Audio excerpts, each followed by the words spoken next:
I have, by way of an opening prayer, a poem from Denise Levertov. This is The Fountain by Denise Levertov. Don't say, don't say there is no water to solace the dryness at our hearts. I have seen the fountain springing out of the rock wall and you drinking there. And I too, before your eyes, found footholds and climbed to drink the cool water. The woman of that place, shading her eyes, frowned as she watched, but not because she grudged the water, only because she was waiting to see that we drank our fill and were refreshed. Don't say there is no water. That fountain is there among its scalloped green and gray stones. It is still there and always there, with its quiet song and strange power to spring up in us, up and out through the rock. Called The Fountain by Denise Levertov. I want to introduce my friend, Curtis Almquist, who is such a privilege to have him here with us. And he's dialing in from Cambridge, Massachusetts. He's a member, a brother in the Society of St. John the Evangelist, and I hope he'll tell us more about that. Welcome to you, Curtis. Thank you, Kathy. Thank you. The first thing you mentioned that you had some words about hope, which I think we will absolutely not want to miss out on. But I thought for the first for just at the very beginning, you could talk about where you grew up, who you are, where you came from, who your family is. Tell us a little bit about yourself. Thank you, Kathy. I grew up in Western Illinois, on a town, Moline, Illinois, along the Mississippi River. And the reason that I've ended up in Cambridge, Massachusetts, where I've now lived for almost 38 years, is because of the Society of St. John the Evangelist. When I was growing up, I had lots of ideas about what I might want to be when I got big. You know, I wanted to be an astronaut, and I wanted to be a brain surgeon, and I want to work for the FBI. I presumed I would be married because everyone was married. At one point, I wanted to be a shortstop and play professional baseball, and I wanted to be a monk.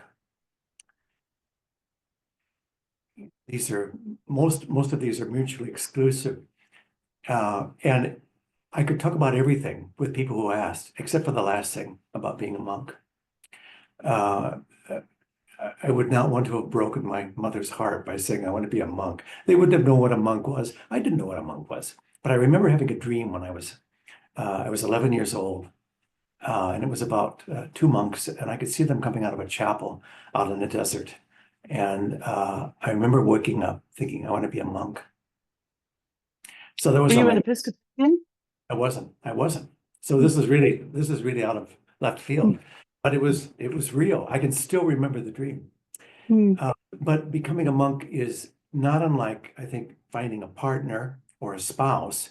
You can think, I want to be partnered or I want to be married, but you've got to meet the one, and you've got to meet the one. Otherwise, it's just an idea, or it's maybe a tease, but it's not going to happen. And I had been back to school a few times, and had just finally presumed that my relationship to monasticism would be kind of avocational. Like maybe some of you are members of associates of religious orders, or have some kind of fraternal relationship. Maybe you're a Franciscan tertiary or something like that, or maybe you just make a retreat periodically at a monastery. And I just assumed that's what it was going to be for me. And then I met some from this community, and not unlike, I'm going to use kind of the dating image here. I mean, I thought, oh, maybe this is the one. Maybe this is the one. And I visited, and I was smitten. And my parents had been horrified, this prospect of their son becoming a monk. tears, anguish. It was terrible. It was really, really terrible. So hard for me and so hard for my parents and the rest of my family. I got almost no support from it. And my mother, what's a mother to do when she's got a son who's a monk? She would periodically send care packages, and there'd be a box of cookies or something, and there'd be a little note in there that would say, "Now, Curtis, these are just for you, love, mother." They visited after about my being here about a year, and within about 24 hours, they got it. They had met my brothers. They saw our life. They saw our ministry. They saw all the stuff we were doing. They were absolutely smitten. And Mm. so thereafter, my mother continued to send care packages, things she'd baked. And there would always be a note in there. And it said, "Curtis, remember, these are not just for you. Share these with your brothers." It's So awesome. they were converts. They were converts. Well, so uh, did you discover SSJE before or after you went to seminary? Kathy, I discovered SSJE when I was in seminary. A brother had come from the Society of St. John the Evangelist from here in Cambridge to offer spiritual direction. And I was really taken by this brother and how he described the monastic life. Many of you will probably have exposure to the religious life, and you know that religious orders have personalities. Some of that is informed by their founder, the kind of founding charism, which propelled them into being. And some of it is informed by location or locations where they are. And some of it is informed simply by who's under the roof. So monasteries have personalities in all those ways. And I discovered a personality here with the Society of St. John the Evangelist that has a dimension that's both contemplative. I mean, we live quite a cloistered life, and we are very active in ministry. And so um, when I've not been here back at the monastery, whereas Kathy said welcoming guests here, which we do with great honor and joy. I've traveled all over the States and Canada, the ministry we've done in England and Scotland, the Holy Land, Israel, Palestine, Jordan, Egypt, and Southern Africa. So I never thought I would be traveling when I was coming into what I thought was mostly cloistered order. It's both. It's both active and contemplative. Mm. Some of you will know brothers from here. I think that you would experience those dimensions in every brother, that we're both active and contemplative. Someone described us recently as high functioning introverts. Sure, sure. I I'm aware that in as a clergy spouse, so many of us, the experience of how we became clergy spouses varies, right? We knew that we were marrying. Married my husband as we were heading into seminary. Many people marry a lawyer or they marry uh, something else, and then the call comes later, and so there's has to be this adapting. And I'm struck by your going to seminary. Presumably, you had to be approved to go to seminary to be a priest, parish priest, and then you pivoted on that path, became Yeah, a parish priest, yeah, and then pivoted. Yeah, quite, quite. yeah. So you know clergy very well. You know clergy spouses. I would imagine that the number of clergy and clergy spouses who arrive at your doors for retreat exhausted, I can't imagine. You've probably lost track of how often that happens. And I wonder if you could talk a little bit about what you observe, especially among clergy spouses. The church has some efforts to take care of and to tend its clergy. It's a little bit willy nilly. I just wonder if you could talk about what you've seen in your years of talking to this people who are in ministry, ministry families. Yeah, Uh, yeah. what you've seen and what you see as challenges and joys. I think that the church does not do a very good job taking care of clergy. And some of that is a kind of indirect compliment of just presuming that clergy, I don't know, they're on the kind of direct wavelength with God and they got it all figured out and their life is together and whatever. And they, who am I to intervene with help, because of the clergy? I don't think that, and sometimes it's simply neglect or worse than neglect. Mm. And I don't think the church does a very good job very often taking good care of clergy. I think the church does a worse job taking care of clergy spouses and partners. Um, some for the same reason that what happens with clergy, I think, and some because there will be um, sometimes hidden roles and expectations of clergy spouses or partners that are not in the job description for the clergy person, but are in people's expectations it may be based on history of very good experiences or perhaps very bad experiences that they have had with um, previous tenants in office. Uh, and I think that uh, clergy spouses are the unsung heroes of the church. I think that you're the mortar between the bricks, and I think oftentimes what keeps the hearts of clergy from turning to stone or just being pummeled by exhaustion.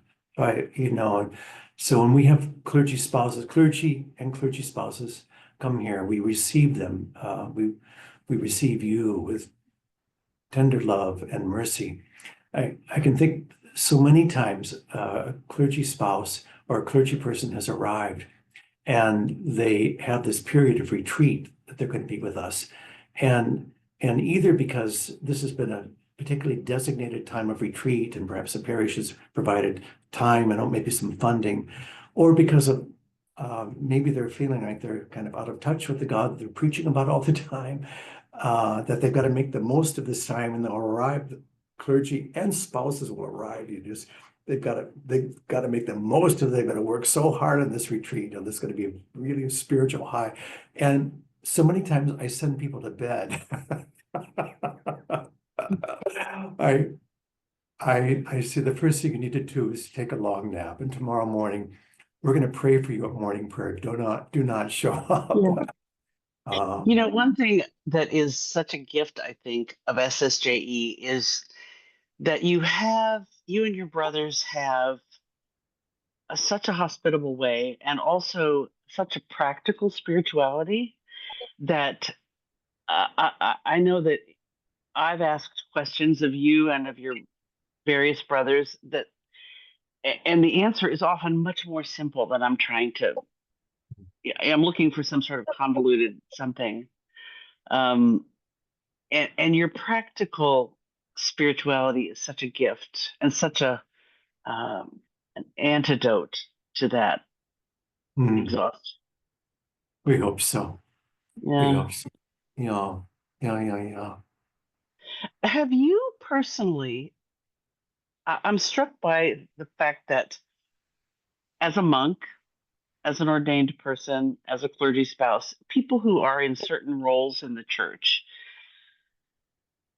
we we play a part. We have a role. People, as you mentioned, people's prior experiences may have them invite them to project things onto us.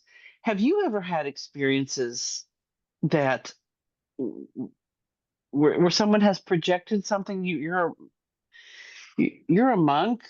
And I have an idea of what that is, of who you are because of that. Do you deal with that, or does the cloister protect you from that? Well, it's such an insightful question, Kathy. Oh, I think it happens all the time. And I suspect for you, spouses and partners, I mean, there's lots of projection that's going on in your direction all the time too. I remember there there was a person who had a really meaningful retreat here with us, a group retreat that I happened to be leading. And at the closing time, after a closing meal where we were having conversation, I was standing just talking with a couple of my brothers as this retreatant was on their way. They're going to be leaving us, and they this retreatant said in the presence of my brothers, this said, Brother Curtis, he's just amazing. This weekend retreat, it was and this person just named some of the most amazing things that had gone on this retreat, and said he's just incredibly wonderful. He says he must be an amazing person to live with. He must be like this all the time. And I'm sinking as I'm hearing this testimonial. And when this person said, and he must be like this all the time. And one of my brothers who was listening to this litany of praise said, yes, he is, except when he's not. And then he can be a real terror. And, I think that that's where, when I really advocate for you or spouses and partners, that I would say from what I witness, you need a space where you have a sense of holiness, a kind of holy space where you can know, speak, and hear in the presence of God. And it may or may not be in the church or institution where your spouse works. I mean, hopefully there can be some of that, but it's a complicated territory, and you're worth it to find some place that you can claim. And the space may be as small as a corner of a room somewhere where you can plant an icon or something, but some kind of holy space that you can move into to be on the receiving end of what your spouse and undoubtedly you so generously give of God's light and life and love to other people. And also, you're worth this too, that I really advocate for you, that you need people like I have with my brothers, with whom you can be completely transparent. Because I think when you're in the setting where your spouse is functioning as a priest, whether they're a chaplain somewhere, or a parish priest, or some setting where they're functioning, maybe perhaps in the academy, you need somewhere and someones with whom you can be completely transparent, not the spouse, but the person that you are. Or I think you run the risk of getting lost, which can either invite depression or could be flirting with what the scriptures call the hardening of the heart. Because life and ministry in the church is absolutely wonderful. And Until it's not. yeah, yeah, yeah. I really advocate for you on that. So we come to a place of someone was just with us just a few days ago, and they said that they had such an important retreat, and they said, I have to get this into my calendar. I have to get this in my calendar every year. I've got to get this front loaded. And I said, we'll be delighted to welcome you back. You cannot wait a year. And they said, like twice a year? I said, every day.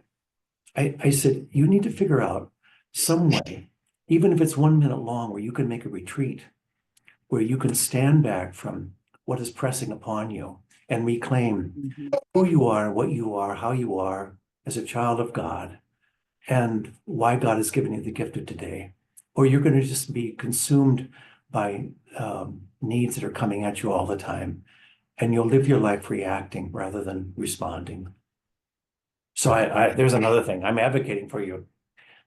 So To make regular retreats. I'd say make a retreat every day. It might be 1 minute. maybe 1 minute long, but you're worth it. Well, so could you talk about the relationship between that idea and when you were talking a minute ago about finding people with whom you can be transparent? You, you're not just talking about a spiritual director, right? You're talking about talk about the fullness of the place for retreat and the people with whom you can be transparent. Mhm. You're not just talking about find a spiritual director, right? Sometimes we boil it And down to yeah, I'm not that's correct. I think your inference is what I intend.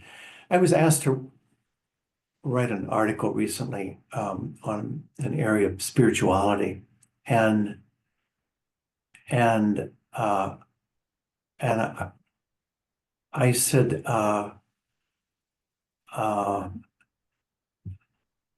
"Tell me more." And then after I heard the description, I said, "Well, I will oblige what you're asking and give it my best." But I said, I actually I actually don't believe in it." And they said, "What?" I said, "Spirituality." And you could just see their jaw drop. And I think that's not a word in Jesus' vocabulary, spirituality.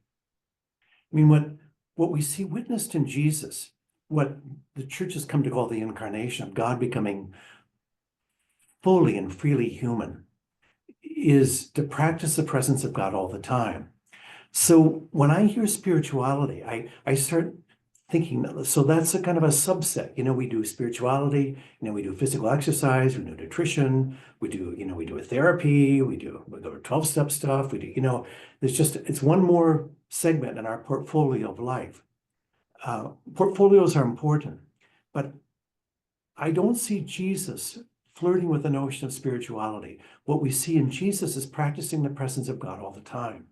So your inference, Kathy, is certainly the way I track, that I think we need people in our life with whom we can be transparent about life, with everything that it includes. And sometimes we need more than one person. I've got a very close friend who is not a practicing religious anything, but they're a horticulturalist, um, and an environmentalist. And we have a very close friendship.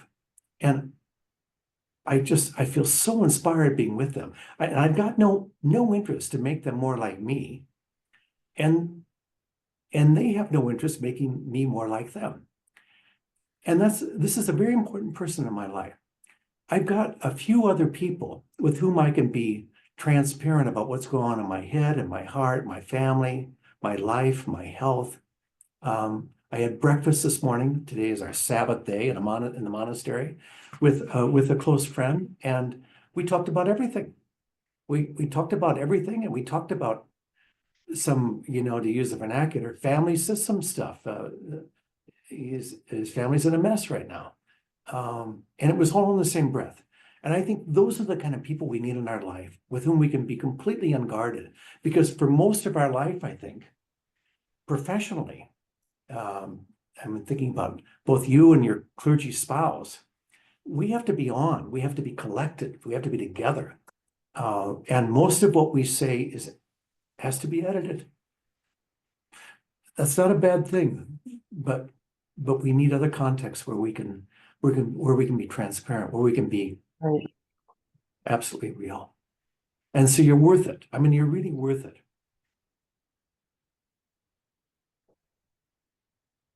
In terms of the role of the clergy spouse, one of my favorite things through the years has been finding it's not quite the same as finding people with whom I can be transparent because those aren't always easy to find. But the search for authenticity on the front lines has been very important to me. And So your personal search for you to be authentic, or people who are authentic? practicing, no, right, practicing being authentic. I may not get a retreat but I'm also going to say no thank you if somebody hands me a box of envelopes to address for the ECW luncheon. You know, there are little steps too along the way where Mm. you to be true to oneself. Um, Kind of feel like I derailed something a little bit. No, no, no, no. Go for it. Go, go, go. I just think that practicing authenticity as we go helps us not hold it together for so long that then we collapse at some point. Bite off the head of the altar guild woman who's snarky to us because we haven't been taken care as we go. Mhm.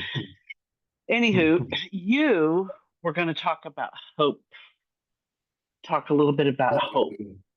Um, you sent me a paragraph that said that hope is an anchor amidst the storms of life. And I wonder what's on your heart about that idea? Yeah, about hope.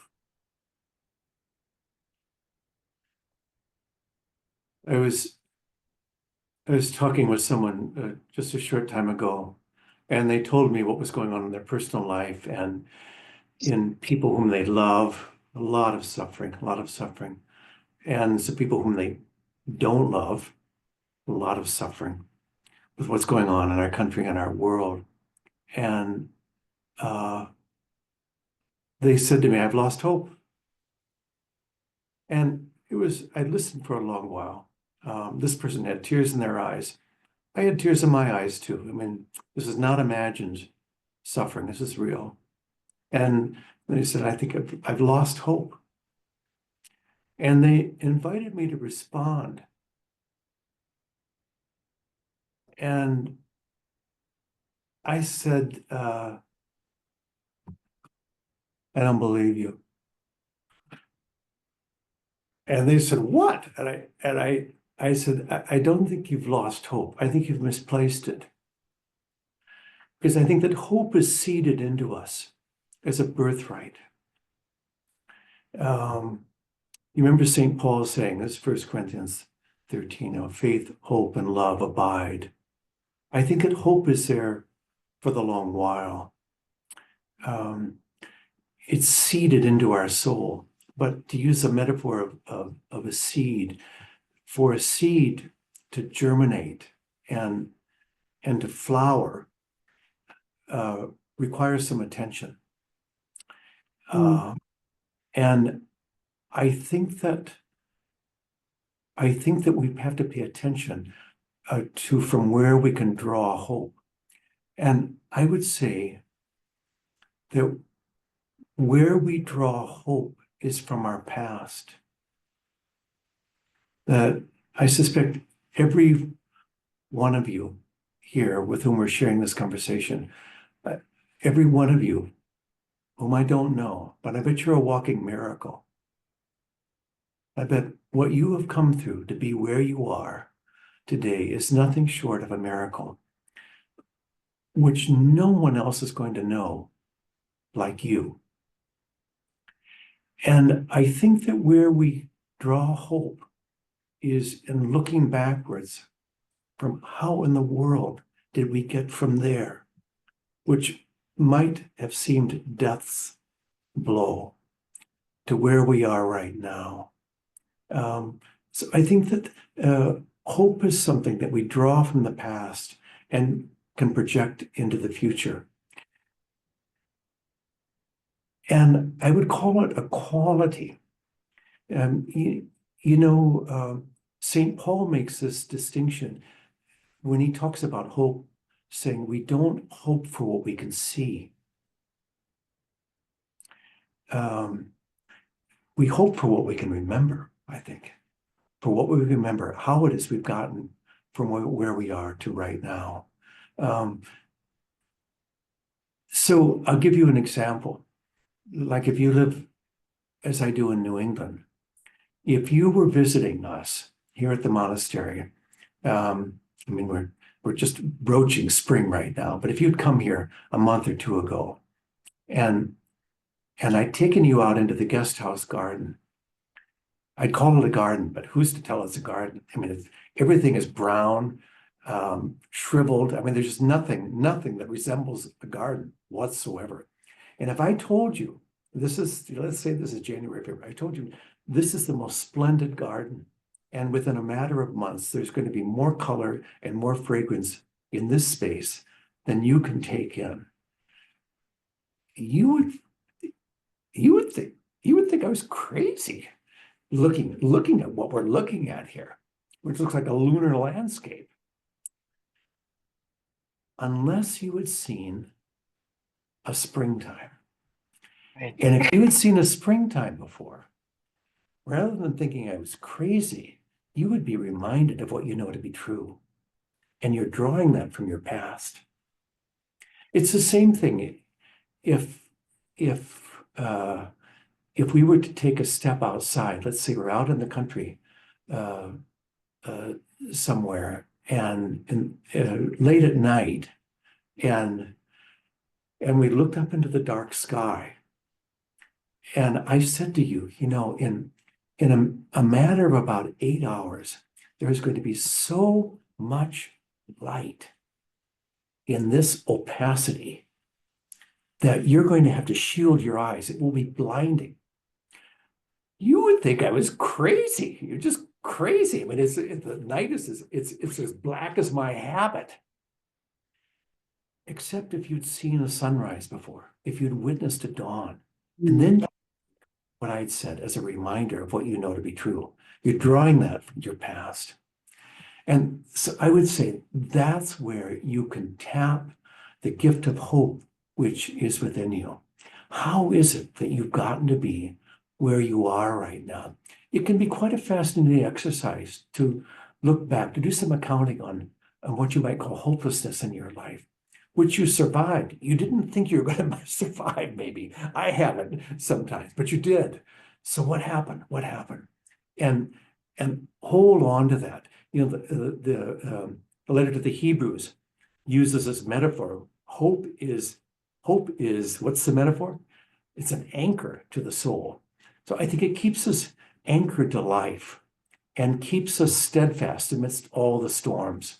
And like with every good anchor, will move with us. Will move with us as life moves on.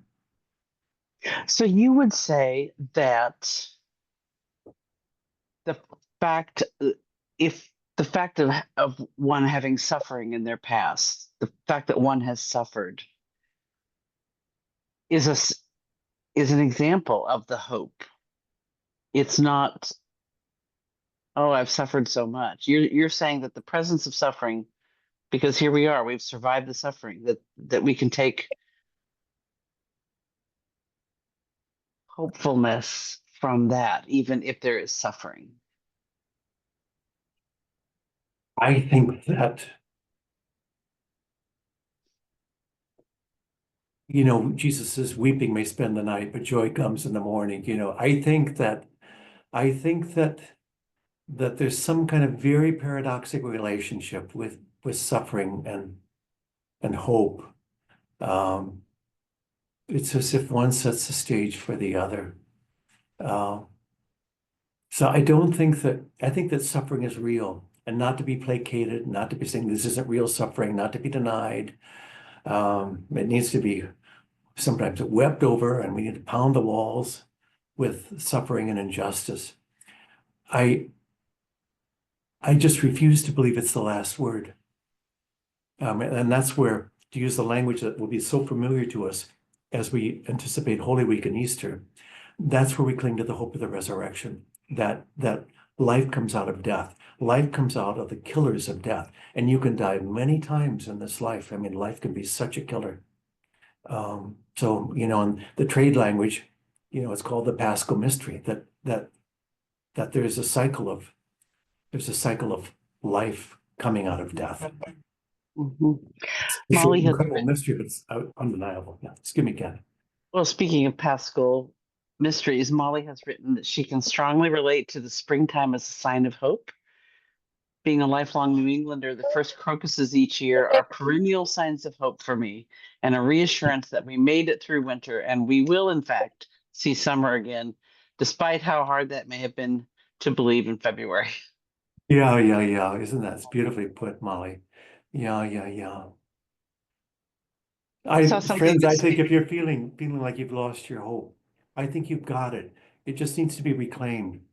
You've got it, or you would not have made it into the present, I think. Um, there's a wonderful there's a there's a wonderful story. Um, there's a wonderful story Lewis Carroll tells in Alice Through the Looking Glass, um, which you may remember from your childhood, or maybe children who were in your life. The Queen is speaking to Alice, and the Queen ends up saying, "And that's the effect of living backwards," she says. "It makes one a little giddy at first, but there's a great advantage in your memory working both ways." And Alice says to the Queen that she doesn't understand what the Queen's saying. There's a great advantage in your memory working both ways. Alice says, "I'm sure my memory only works one way. I cannot remember things before they happen." And the Queen retorts, "Well, it's a poor sort of memory that only works backwards." I think that's it. That's it. That's it. We can draw the seeds of hope from our past. Uh, uh, Copy and paste. Copy and paste. Mhm. Right, right. I saw a quote of Maya Angelou's this week that said that every storm runs out of rain. Isn't Isn't that that great? nice? I Isn't that love that. nice? I love that. Yeah, yeah, yeah. Yeah. So prayer, for you and your brothers, how many times a day do you pray together in the chapel? Uh, Never mind praying in the garden and in the kitchen, but how often do you pray together with your brothers in the chapel? 6 times a day. 6 times a day. But if you were just to ask point blank, how many times a day do you pray? The right answer, the really right answer is, by God's grace, we're praying all the time, which I think is Jesus' invitation to us all. It's to practice the presence of God all the time. If we're walking or weeping or laughing, crying, fighting, laboring, everything that fills life. If we take Jesus at his word, that he will be with us always,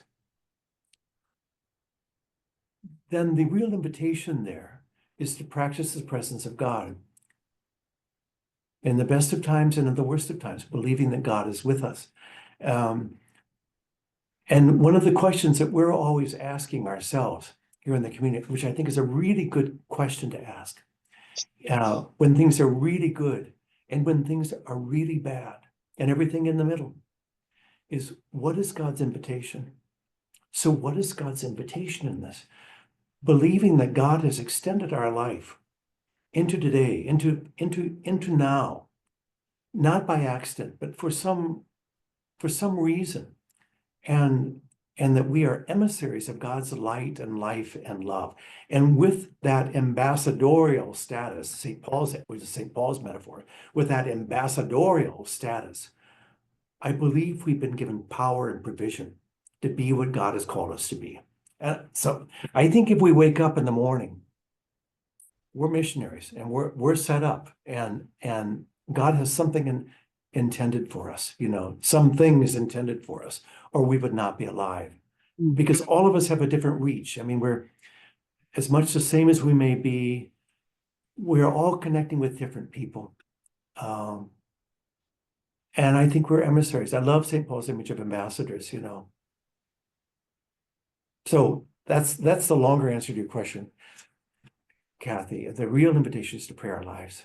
I think that's to pray our Yeah. lives. And it goes back to what well, I'm not keen on the word spirituality, as if there's this kind of spiritual segment, it's just, I don't think I'm not interested in spiritual life. I'm interested in life. And that's what I think we see in Jesus, is Jesus embracing of life, not spiritual life, but life, the whole 9 yards. Okay, so let me put you on the spot a little bit. In a world that has very, very little good news in the headlines, you have to really look to find it. I feel like, every day is worse in the world. So, how do you make that a prayer? How do you carry that? How does that become part of how we pray our lives so that we keep the hope and we make a better world and we bring about? I mean, how do you do that, Curtis? Yeah. Oh, Kathy. Well, yeah. I mean, how do you pray for the world? How do you? So you've got prayers in chapel that are many of Oh, the same yeah. repetitive prayers, but also how do Yeah. you do Yeah. that? Yeah. How do you pray for the world? I, uh, I look at, I spend a few minutes at the beginning of every day looking at news. And now, um, uh, uh, and I take what I read and hear as a prayer list.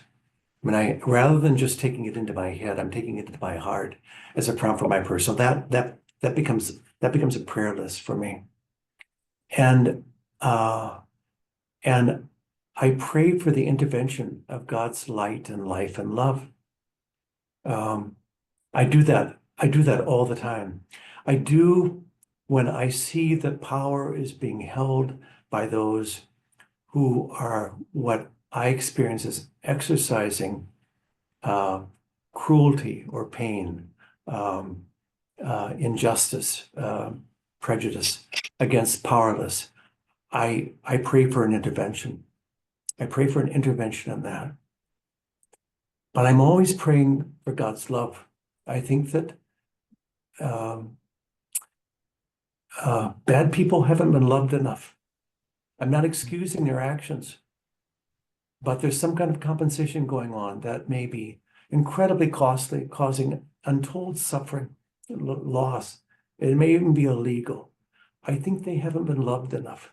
So I'm praying for, and depends on what it is. I'm with any number of things right now. I'm praying for an intervention. I'm praying that things will Mhm. fall. That, Mhm. but I never stop there. Which left alone could be just a word of damnation. It's the very thing that would warn not to judge in a way of sending someone to hell, but to put a semicolon behind whatever kind of intervention I'm praying, semicolon, and then pray for the infusion, the intrusion of God's light and life and love in this Yeah. earth.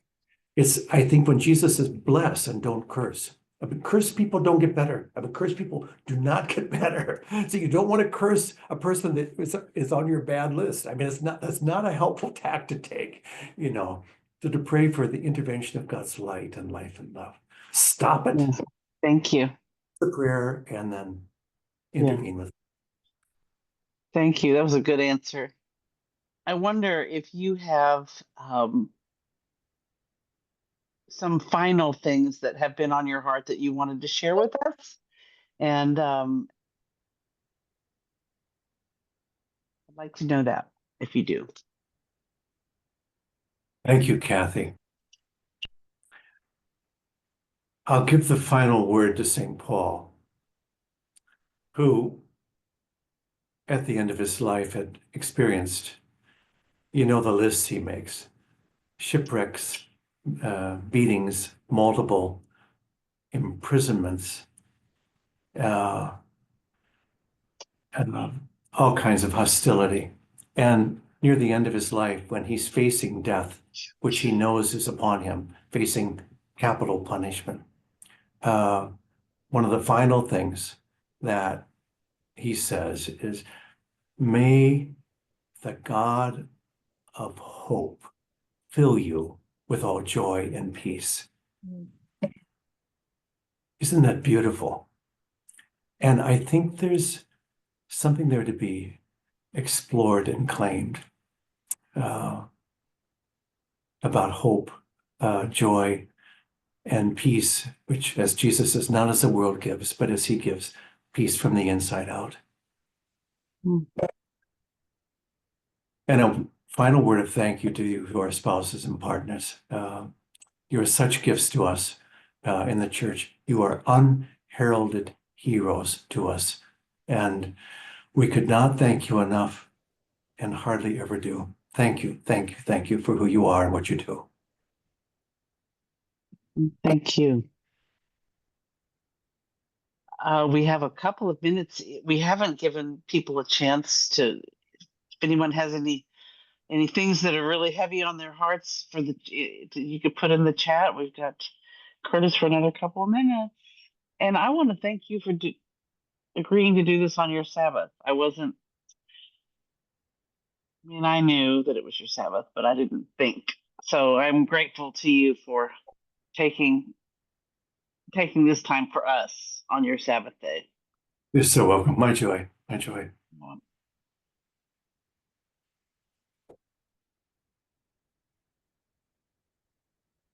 I will say one other little anecdote. Curtis came to my school in Austin when I was a chaplain, and we let him stand in front of the middle schoolers and let them ask him questions. And one of the kids said, raised his hand, and Curtis called on him, and the kid said, "Are you a Jedi?" Curtis said, "No, I'm not a Jedi." And then another kid asked, I don't know if you remember this, another kid asked, "What's the hardest thing about being a monk?" Do you remember what your answer was? I mean, the question is like poverty, chastity, obedience, whatever. Do you remember what your answer was? I do. What's the hardest thing about being a monk, Curtis? The monks. Yeah. It's life together, it's life together. It's also the best thing about being a monk. Yeah. Yeah. All right, my dear friends, thank you so much for for sharing this time, for the gift of your time and your beautiful faces. Thank you, Curtis, and blessings on your approaching Holy Week as we approach Jerusalem. Thank you. Good Thank you, night. friends. Thank you. Good night.